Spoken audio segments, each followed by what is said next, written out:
நிலைப்பாடு என்ன? இதை தடுக்கிறவங்க பிராணி வதைங்கிறாங்க. நல்லா நினச்சி பாருங்க, ஏறு தழுவுதல்னா அதுக்கு பேர். இப்போ இரு நாட்டு தலைவர்களும் தழுவி கொண்டார்கள் அப்படின்னா ஒருத்தன் கொல்ல போகிறான்னு அர்த்தம் இல்லை. தழுவுதல்னால என்ன அர்த்தம்? அதை இப்படி அணைத்து கொள்ளுதல்னு அர்த்தம்.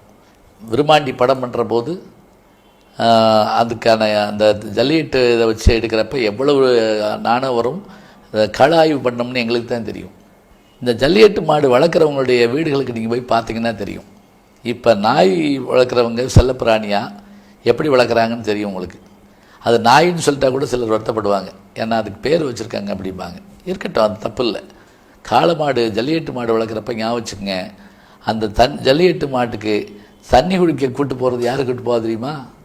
ஒரு 5 வயசு பொம்பளை பிள்ளை தான் கூட்டு போகும், 4 வயசு பையன் கூட்டு போவான். சில நேரங்களில் அது மேலேயே படுத்து தூங்கிடுவாங்க, நான் பார்த்துருக்கேன் சின்ன குழந்தைகள். அது கொடூரமான மிருகமும் அல்ல. ரெண்டாவது, மேல்நாடுகளில் மாதிரி மாட்டை கொன்று நாம் இது பண்ணுறதில்ல, கையில் ஈட்டியோட மனுஷனும்.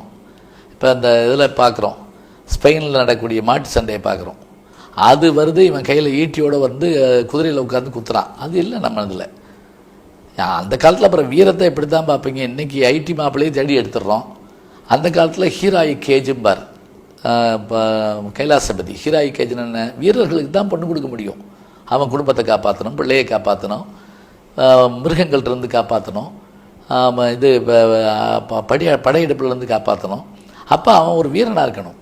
அதே மாதிரி இந்த ஜல்லிக்கட்டு மாடு இறந்து போச்சுன்னு வைங்களேன், அது எப்படி புதைப்பாங்க தெரியுங்களா? நீங்கள் போய் பாருங்கள், கிராமங்களில் போய் பாருங்கள். அதை ஒரு கோயில் மாதிரி கட்டி சமாதி வச்சு அதில் விளக்கு பொருத்தி வைப்பாங்க. இன்னொரு ஆச்சரியம் சொல்கிறேன். ஜல்லிக்கட்டு மாடு, இந்த ஜல்லிக்கட்டை நிறுத்தணும்னு முடிவு எடுத்துட்டாங்க. அப்போ அலங்காநல்லூர் பகுதியில் நிறைய அந்த மாடுகள் விற்பனைக்கு போக போகுது. ஒரு வீட்டில் அந்த மாட்டை விற்கலாம்னு நினைக்கிறாங்க. அது சின்ன பிள்ளையிலேருந்து வளர்க்குறாங்க. அந்த மாட்டை விற்கலாம்னு நினைக்கிறாங்க. 2-3 பேரை கூப்பிட்டு வந்து காமிச்சிருக்காங்க, இந்த மாடை வாங்கிக்கிறீங்களான்னு. இப்படி கூப்பிட்டு வந்த நாளில் இருந்து அந்த மாடு உணவு சாப்பிடல, தண்ணீர் குடிக்கலை. இவங்களுக்கு என்ன காரணம்னே தெரியல.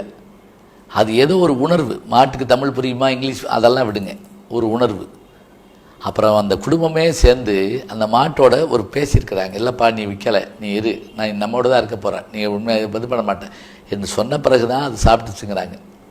இந்த மாட்டுக்கு குளவெறி இருக்கும்னு நம்ம சொல்கிறான். நீங்கள் பார்க்கணும் மாட்டை.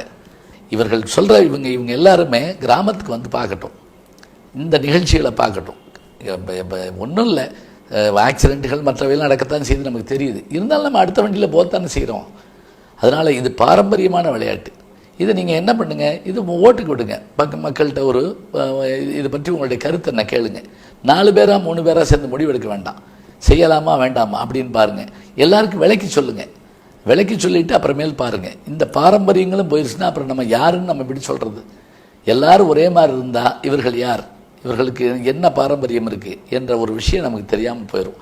அதனால் இது நான் கிராமத்திலேருந்து வர்றதுக்காக நான் சொல்லலை, நான் அதோட பழகணுங்கிறதுனால நான் அதை பற்றி சொல்கிறேன்.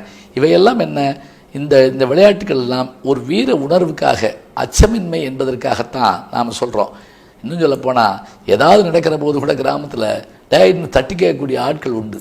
நகரங்களில் அது இல்லாமல் போயிடுச்சோன்னு நமக்கு ஒரு கவலையாக இருக்குது. தட்டி கேட்கக்கூடிய ஆள் இருந்தால், விரட்டி பிடிக்கக்கூடிய ஆள் இருந்தால் உடனே அவன் பயப்படுவானா இல்லையா? அது வேணுமா இல்லையா? அதுதான் இந்த வீரத்துக்கு அடையாளம்.